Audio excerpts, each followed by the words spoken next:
Well, I think, in fact, we've seen the dangerous experiment in prohibition play out, and we've seen that it's been totally ineffective in terms of reducing use across the board. It hasn't kept people safe in our communities. We know that it's time to shift to something else. And so now we have case studies of the states that have actually legalized that we can look at, and we know that, in fact, in Colorado and in Washington, for example, DUI arrests have actually decreased since legalization, and youth use also has remained stable, if not decreased, among certain populations. So we can look at the data that we have available and then make some decisions about what makes sense in terms of framing overarching regulation for the country. Is it too early because it's nearly impossible to test? If I pull you over and I'm a police officer and I think you're driving high, it's nearly impossible for me to actually do a test on the spot to determine whether or not you are high. What we've seen is that the same drug recognition experts that do work with other substances where we also don't have tests are able to make determinations. They look and assess people's abilities cognitively. They look for other signs of impairment. They've been specially trained in this way, and we know that they can actually make this work. Luke, do you agree? Do you think that, California and Colorado, for instance, have had pot legal for a long time now? We know what the implications are. Oh, I think it's way too early to tell. We are only 6 years in. I'm here in Colorado. This is where I'm from. And being from Colorado, I can tell you that we've seen a massive industry take hold. That now, unfortunately, the United States Surgeon General is very concerned about what's happening. The United States Surgeon General just released the first ever advisory on marijuana for the U.S. Surgeon General in 40 years. And it's all has to do with the fact that, as he said, this is no longer your mother's marijuana. The 3% potency THC joints of the 70s are now 99% potency concentrates. And they come also in the shape of gummies and candies. So we're, of course, seeing youth rise, which is what the Surgeon General said. Youth use rise. We're also seeing pregnant mothers using at the most alarming rate this country has ever seen.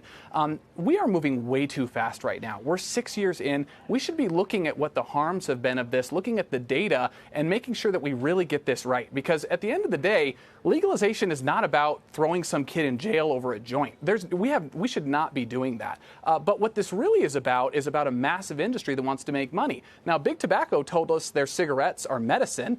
We now have pharma companies that tell us that their opioids are medicine, and they're being prosecuted. I think we're looking at big marijuana being a major subject of some serious lawsuits for all these medical claims here in just the next couple of years. We really need to be careful. Why not go slower, Melissa? Why the rush?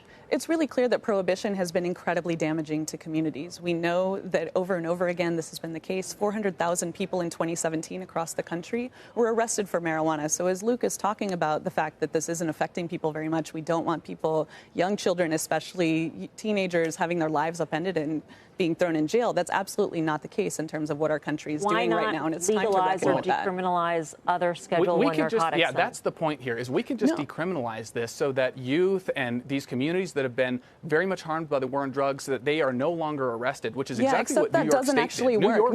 New York State in legalization. 1977 decriminalized marijuana, and yet still was the marijuana arrest capital of the country throughout that entire time. We had 800,000 arrests here in New York, where I work. So we know that decriminalization hasn't been effective. To decriminalize it and that further, doesn't so go that far these enough and communities are no won't longer actually impacted. fix the problem. And it overwhelmingly rejected recreational marijuana legalization. At the same time. Sorry, Luke, go first, and then Melissa, go. Yeah, so New York rejected recreational legalization in favor of decriminalization because they didn't want to let big tobacco and big pharma and all these major drug industries now that unfortunately have taken over states like mine, Colorado, that chose to allow marijuana legalization. They didn't want that in New York. New Jersey rejected it, Connecticut rejected it, and a lot of it was by members of the Black Caucus, members of the NAACP, that is 100% members not of true social in New justice York. groups who do not want that. So that's really what I think the big concern is that this industry is trying to make social justice a profit ploy. They're trying to make billions of dollars off the backs of minority communities, which is exactly where they're putting all the pot shops in Colorado. There's a pot shop for every 42 residents of color in Denver City, and I think that personally is disgusting. And anyone who wants to make a profit off of our low-income minority communities, I don't think they should be allowed to do that. So we really need to be careful about what we're talking about when it comes to legalization. Yeah, that's a mischaracterization across many, many fronts there that we probably don't have time to get into here. Would encourage folks to really dive in and find the answers for yourself at smart. Please do. It's all in the research But what and the happened facts. in New York was actually that people were debating where the tax revenue should be reinvested and looking at how we can make sure that the communities that have been the most harmed by prohibition are actually the ones that see the benefit as we move forward into a policy that centers community well-being, public health, and equity in a responsible